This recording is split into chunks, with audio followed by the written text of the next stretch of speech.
All right. Hi again, everybody. Welcome to another edition of Dallas Cowboys Overtime here on StarTelegram.com. I am Fort Worth Star Telegram sports columnist Mac Engel. Gentleman right there is Mr. Clarence E. Hill Jr. Clarence, the Dallas Cowboys had a really exciting week this week. They had a big major business announcement. Are they building Wednesday. That's coming Wednesday. It's Wednesday. I'm sorry. Are they doing anything football related that we should get excited about, or is this about how the Dallas Cowboys are going to make more money for the Dallas Cowboys? It's always about business. They're not going to spend money on players, but they will make money on business.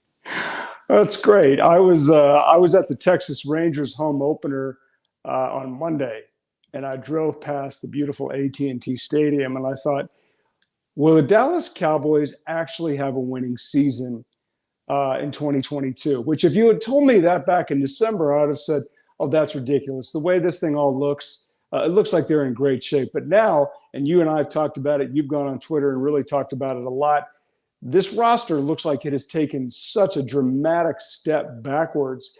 Clarence, I know we didn't think we'd talk about this, but I did want to ask you, would you seriously entertain the Cowboys wouldn't even have a winning record next season? I would entertain that, yes. I mean, you got to understand they do play the NFC East. Helps. They did sweep the NFC East last year. They did again, but they still are the best of a bad lot of the NFC East. And my point is, and I tell Cowboy fans all the time, is that the goal is not to win the NFC East. The goal is not to be best of a bad division. The goal is to win a Super Bowl. So when I talk about the team not improving their roster, and it has taken a step back, there are major concerns of can they compete with the elite teams in the NFC? And that's the goal. And certainly look at what the Cowboys have done, and they're making a lot on Dak Prescott being much better than he was and uplifting his team and being Superman and uplifting a lesser talented roster. Yeah, there's no doubt. And you and I have talked about that a lot. And it does seem to me as every day passes, the level of belief in Dak Prescott from the Dallas Cowboys management, I think, exceeds that of anybody else outside of that building. And you have to be paying $40 million a year. But all those guys, Clarence, all those top quarterbacks are getting monster deals. No, there's no question. There's no question. But the Cowboys are going to expect him to play like a $40 million quarterback. And they are. That's not initially what we were sold. I mean, the best things about Dak were his leadership and this, it wasn't, there's not one thing on the field that says this guy is Aaron Rodgers or this, with the arm and all that stuff. It was just the sum of his parts, and he was a good leader and he was the right guy. And we're going to take care of him because he's the right guy for organization. But was he Patrick Mahomes? Can he pull a rabbit out of a hat? Those sort of things they're going to be asking for him this year.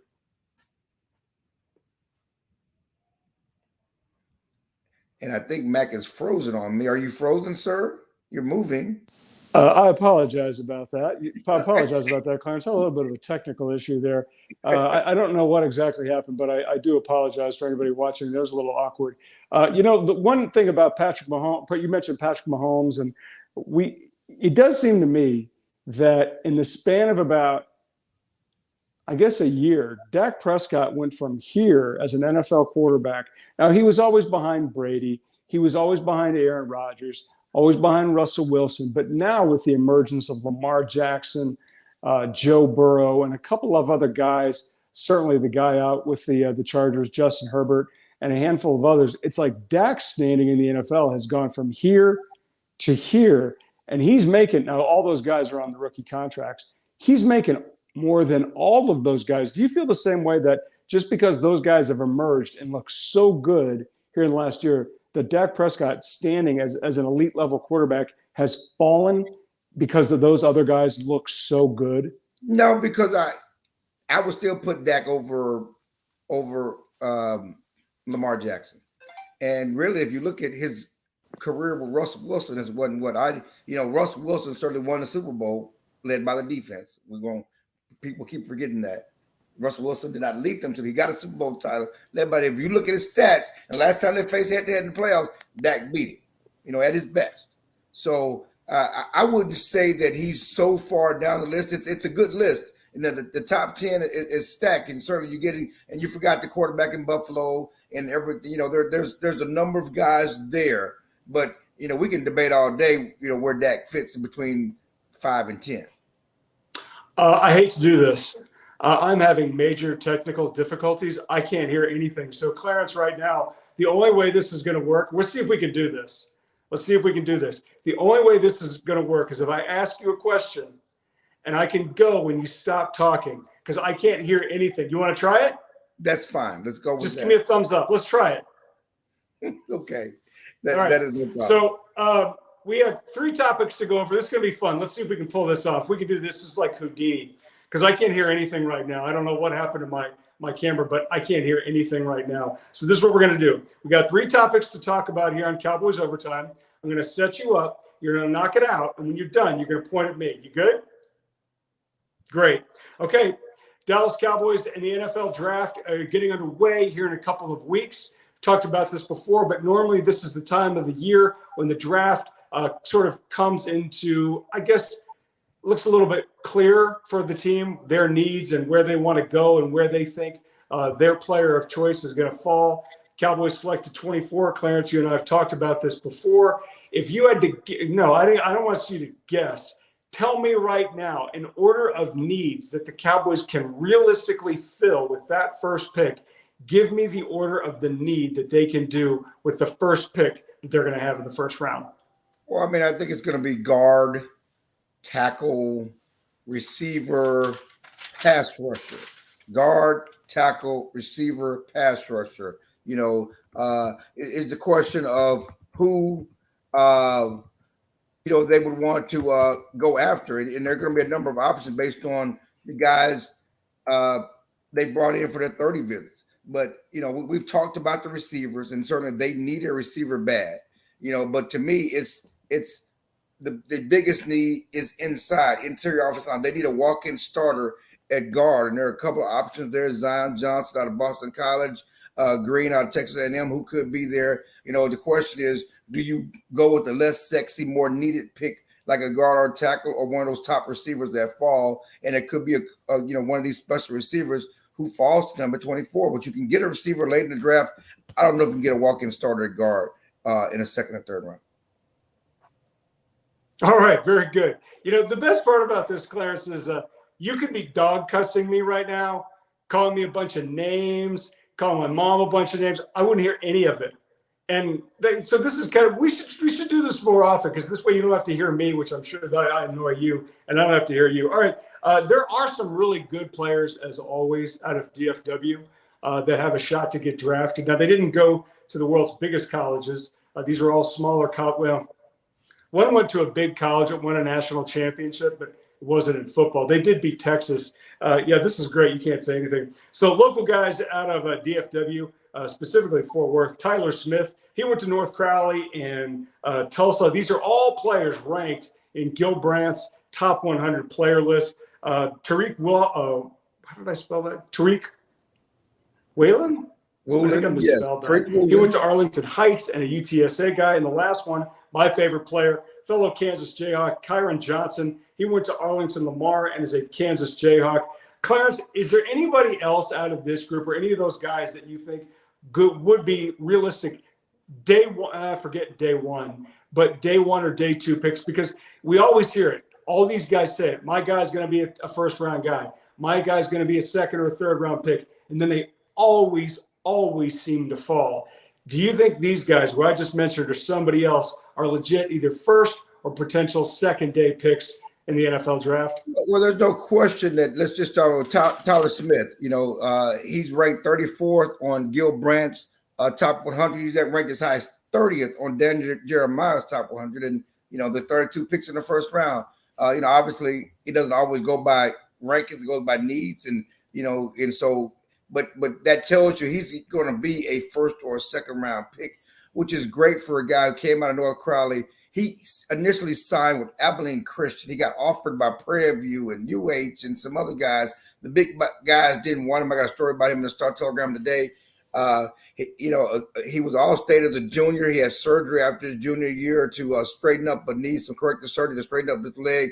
A lot of guys, got off of him, and again, he initially signed with Abilene Christian before taking a late offer to Tulsa. He's been in Tulsa 2 years, has blown up. Big, massive guy, former defensive lineman, who is going to go from being a recruiting nobody to a first or second day draft pick, which is a great story. Local kid out of Fort Worth, went to North Crowley. Again, that's Tyler Johnson. So he's going to go first or second round for sure. The other two guys, two top 100 guys, on most people's boards, we'll start with your KU guy. He's like 92.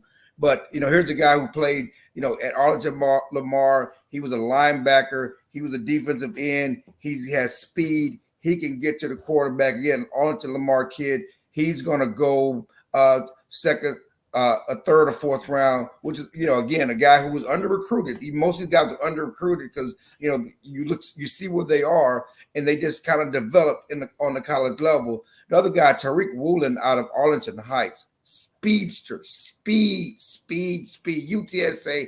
Turned down the offer to Baylor to go to UTSA, but again, he didn't get a lot of major offers. But a guy was a track star, Pee Wee League all the way up, was in the Fort Worth Lions, program with Pee Wee ball, led by his dad. Again, ran a 4.3 at the combine.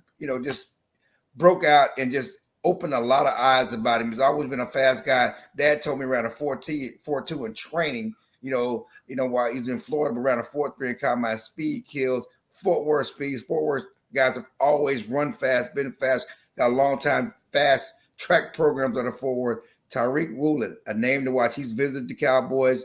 He's going to be a middle round pick. Outstanding answer, sir. Your ability to talk forever is most appreciated right now. I was talking about last thing I want to talk about, unfortunately, the subject is a little bit of a downer, but it's a subject I know that two of these guys you knew pretty well. I got to meet Mr. Rayfield Wright, former Dallas Cowboys great, a member of the Pro Football Hall of Fame. Unfortunately, he passed recently at the age of 76. I know he had been in failing health for a while, and he had been struggling for a little bit. And then the other member of the Dallas Cowboys family who is no longer with us is former Dallas Cowboys running backs coach, Mr. Gary Brown. He played at Penn State University, and he also played for the Houston Oilers, I believe, and had a decent NFL career before he went into coaching. He was a really nice guy, really sweet guy. Unfortunately, he had been battling cancer, and it didn't work out as he left us. Clarence, I know Rayfield Wright was one of those guys who was the big cat, and one of those guys who was well regarded and beloved by his teammates, specifically Roger Staubach. He was the guy who didn't get to the Hall of Fame right away. He needed that Veterans Committee to get in, and when he did get in, he was most grateful, and he had a phenomenal career and a wonderful life as well. Can you speak to a little bit about what Rayfield Wright's legacy is to the Dallas Cowboys and Gary Brown, too, to football, and to all the people who meant so much to him? Well, number one, Rayfield was the first great offensive lineman for the Cowboys. He was the first great one, the first one in the Hall of Fame, first one in the Ring of Honor. Roger Staubach said he doesn't know if Rayfield ever got beat. He protected Roger's blind side. That was one of Rayfield's 10 commandments: do not let anyone touch Roger Staubach, and he protected him with life. Here's a guy who has a great story. Small school kid out of Fort Valley State. Gil Brandt went and recruited him, a basketball player in college, as well as a football player, averaged 20 points and 20 rebounds in college. Actually had a chance to play pro basketball, turned that down to go back to college with the Cincinnati Royals. He was that good in basketball, but his athleticism, quick feet, nimble feet made him a perfect offensive lineman. He actually started with the Cowboys as a tight end. He quickly moved to offensive line and again was a mainstay at left tackle during those great years. But he was just a great person outside of a great football player. Infectious smile, a guy that was passionate about life and about the Cowboys. One of the great Hall of Fame speeches of all time. Also had a great speech when he went into the Cowboys Ring of Honor. Battled some CT issues and was really fighting the league about the concussion things. And again, he will be missed. His teammates, Cowboy fans, they know Ray. He's the original big cat. And here's a guy that will be missed and was beloved by everyone. Gary Brown is a person. I had a personal relationship with Gary Brown, running backs coach for the Cowboys. He actually overcame cancer twice, or dealt with cancer twice. Before he came to the Cowboys, he had battled cancer when he was with the Cleveland Browns. His daughter has a form of leukemia. She battled cancer. She's fine. But when Gary got let go by the Cowboys in 2019, they found a cancer in his colon, and they thought he had gotten past that. He actually taken a job with Wisconsin as running backs coach after sitting out the 2020 season and was with them in 2021. But the thing came back with a vengeance. He had some issues, during the COVID lockdown of this past season. Has been really hospitalized since December and passed away last week. Really thoughts and prayers to his family. But Gary Brown, here's a guy who led Ezekiel Elliott and DeMarco Murray to rushing titles with the Cowboys. DeMarco Murray broke Emmitt Smith's all-time single-season rushing record. Zeke won 2 rushing titles under his tutelage. But again, here's a great man, great human. Talked to great Jason Garrett, talked to everybody about him. They loved him as a person as much as they loved him as a coach. Clarence, thank you very much for working with me on this through these technical difficulties. I have no idea what caused them, but I do appreciate you being a good sport about this as we sort of carried on with Dallas Cowboys Overtime. I look forward to watching it and hearing what you had to say, actually. For all of your Dallas Cowboys needs, make sure to check us out on StarTelegram.com, and make sure to check us out the next time for Dallas Cowboys Overtime, as we will continue on with the Dallas Cowboys preview of the 2022 NFL Draft. And hopefully next time, my camera will work. See you next time.